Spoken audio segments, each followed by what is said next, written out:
क्यों होता है, इसका नियम है। महीने में एक बार सूर्य की संक्रांति जरूर होती है।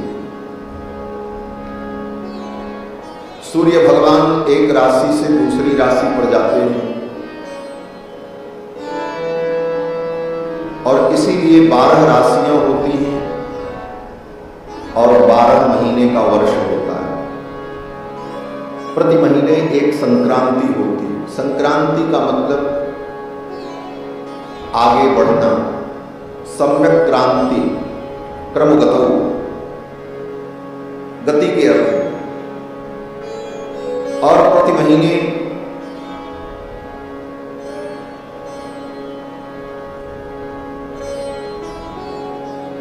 चौदह तारीख 13 तारीख से लेकर अंग्रेजी महीने के हिसाब से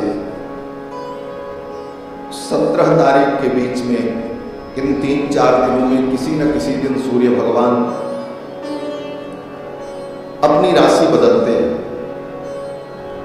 और हिंदी महीने के अनुसार अमावस्या से लेकर अमावस्या तक एक महीना माना जाता है, क्योंकि अमावस्या 30वीं तिथि होती है। तो जब किसी महीने में अमावस्या से लेकर अगली अमावस्या आ जाती है और पूरे महीने में संयोगवश सूर्य की क्रांति नहीं होती, तब वो एक महीना अधिक मास हो जाता है। ये इसका नियम। अमावस्या से लेकर अमावस्या पर्यंत सूर्य भगवान की संक्रांति न हो और ये घटना जिस महीने के शुक्ल पक्ष और कृष्ण पक्ष के बीच में पड़ जाए तो उसी महीने के नाम पर ये अधिक मास हो जाता है। इस बार श्रावण के महीने में ये अधिक मास बीच में आया है, इसलिए श्रावण अधिक मास, पुरुषोत्तम मास। और इसका नाम पुरुषोत्तम मास इसलिए है कि हर महीने के अलग अलग देवता हैं। 12 महीने के अलग अलग अधिदेवता हैं और ये 13वां महीना 3 साल में एक बार आता है, 3 वर्ष में। तो अब इस महीने का देवता कौन हो, तो परिशेषण न्याय से भगवान ही इस महीने के अधिदेवता होते हैं। जब कोई देवता नहीं तो फिर तो भगवान है ही। इसको परिशेषण न्याय कहते हैं। परिशेषण न्याय में बचा, जैसे कोई वस्तु कोई लेने लगा तो सब लोगों ने ले लिया, एक व्यक्ति था जो चुपचाप बैठा। जब सब लोगों ने अपनी अपनी वस्तुएं उठा ली अपने मन के अनुकूल, कुछ वस्तु रह गई जिसको किसी ने नहीं उठाया, तो फिर जिसने नहीं उठाया तो जो अंत में बचा उसी का। उसी प्रकार 12 महीने के अलग अलग देवता सब ने अपना अपना ले लिया। हम इस महीने के देवता, हम इस महीने के देवता। अब ये पुरुषोत्तम मास जब आया तो इसके देवता कौन, इसको किसी ने नहीं लिया। बोले 1 साल लेंगे, 2 साल तो फिर ये पद मिलेगा नहीं। तो भगवान ने कहा इसके देवता हम ही रहे। तो इस महीने के देवता भगवान, इसलिए इसका नाम पुरुषोत्तम मास।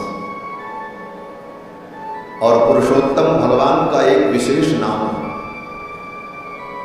पुरुषोत्तम नाम के द्वारा ही भगवान के और जीव के भेद का बोध गीता में भगवान ने अर्जुन को समझाया है। सामान्य सी बात है, अक्सर लोग सुना करके ये कहते रहते हैं, अरे हमारे में और भगवान में कोई अंतर नहीं है, भगवान ही तो आत्मा के रूप में है। अभेदवाद, अभेद, आत्मा में और ब्रह्म में कोई भेद नहीं है। हम अज्ञान के कारण अपने को जीव मान बैठे हैं। जिस दिन अज्ञान नष्ट हो जाए हम तो ब्रह्म ही हैं, परमात्मा ही हैं, ऐसी धारणा, इसका भी लोगों ने विस्तार किया और ऐसी धारणा समाज में प्रचलित भी। लेकिन श्रीमद् भागवत महापुराण में और श्रीमद् भगवत गीता में स्वयं भगवान श्री कृष्ण कहते हैं कि द्वाविमौ पुरुषौ लोके क्षरश्चाक्षर एव च क्षरः सर्वाणि भूतानि कूटस्थोऽक्षर उच्यते। द्वाविमौ पुरुषौ लोके क्षरश्चाक्षर एव च। इस संसार में दो पुरुष हैं। बहुत सीधी बात है, बहुत ज्यादा इसमें समझने की आवश्यकता नहीं है, खाली ध्यान से सुनेंगे बातें समझ में आएंगी। और ये मैं बीच बीच में ऐसी बातें इसलिए कहता हूं कि मूल थाट सिद्धांत अगर शास्त्र का नहीं मालूम है तो व्यक्ति बहुत सुन करके भी भ्रमित होता रहता है। इसलिए मूल बातों को जरूर समझना चाहिए। भगवान कहते हैं द्वाविमौ पुरुषौ लोके क्षरश्चाक्षर एव च। दो पुरुष हैं, एक क्षर है, एक अक्षर है। क्षर माने जो संसार के बंधन में पड़े हुए हैं, हमारे आप जैसे जो माया में बंधे हैं, अभी तक मुक्त नहीं हो पाए, ये कौन है? बोले ये क्षर है। क्षर सर्वाणि भूतानि। क्षर कौन है? बोले समस्त भूत। भूत माने ये सृष्टि। इस सृष्टि में जितने जीव हैं ये क्षर है। और अक्षर जीव कौन है? बोले कूटस्थोऽक्षर उच्यते। और जो मुक्त हो गया भगवान की भक्ति के द्वारा, भगवत कृपा के द्वारा, उपासना साधना के द्वारा संसार के बंधन से जो प्राणी मुक्त हो गए, भगवान के धाम को प्राप्त कर लिया, वो कूटस्थ है। उनको कूटस्थ कहा। कूटस्थोऽक्षर उच्यते। वो अक्षर है, वो अक्षर जीव है, उन्हीं को कूटस्थ कहा। कूटस्थ का मतलब होता है जिसमें कोई विकार न हो। और ये बड़ा व्यवहारिक शब्द है। कूट माने आपने कभी देखा होगा, लोहार जो होता है लोहे के चीजों को पीट पीट करके सीधा करता है, धार बनाता है। तो जब वो पीटता है तो नीचे एक लोहा रखता है और फिर उसके ऊपर उस लोहे को रखता है जिस लोहे को टेढ़ा बिंगा जो भी करना हो, और तीसरा ऊपर से एक लोहा से उसको पीटता है। तो इन तीनों लोहे में है तो तीनों लोहा है, जिससे पीटा जा रहा वो भी लोहा, जो पीट रहा है वो भी लोहा, और जो नीचे है सहारा दे रहा है वो कौन है? बोले लोहा। अब इसमें जो पीट रहा है वो तो पीट ही रहा है। पीट कौन रहे? बोले दो। एक वो जिसको टेढ़ा सीधा करना है, और एक और पीट रहा है जो से नीचे। लेकिन परिवर्तन बीच वाले में होता है, नीचे वाले में नहीं। बीच वाला लोहा टेढ़ा हो जाए, चपटा हो जाए, धार बन जाए, जो बनना है बन जाए, जो बनाना चाहता है बना लेता। लेकिन जो नीचे का लोहा है उसमें कोई परिवर्तन नहीं होता, वो ज्यों का त्यों रहता है। उसी को संस्कृत में कूट कहते हैं। उसी का नाम कूट है, जिसपे कूटा जाता है, इसीलिए उसका नाम कूट है। तो जैसे कूट में कोई विकार नहीं होता, कूट में कोई परिवर्तन नहीं होता, उसी प्रकार जो जीवात्मा अपने ज्ञान विज्ञान से अपने स्वरूप को प्राप्त कर लिया, उसमें अब कोई परिवर्तन नहीं, कोई विकार नहीं होता, उस जीवात्मा को कूटस्थ कहे। उसी को अक्षर कहा भगवान कृष्ण ने। क्षरः सर्वाणि भूतानि कूटस्थोऽक्षर उच्यते। और फिर आगे भगवान कहते हैं तस्मात् क्षरमतीतो हम अक्षरादपि चोत्तमा। भगवान कहते हैं ये क्षर जीव जो संसार में है इनसे भी मैं अलग हूं और अक्षरादपि चोत्तमा, जो अक्षर जीव है, कूटस्थ हैं, मुक्त हैं, उनसे भी मैं भिन्न हूं। तस्मात् लोके च वेदे च प्रथितः पुरुषोत्तम। इसीलिए लोक में, वेद में, शास्त्र में सर्वत्र मुझको पुरुषोत्तम कहा जाता है। ये पुरुषोत्तम शब्द की महिमा भगवान ने स्वयं गीता में कही। तो ये संसार के बंधन में पड़े जो जीव हैं और जो बंधन से मुक्त हो गए, इन दोनों से जो विलक्षण है वो पुरुषोत्तम है।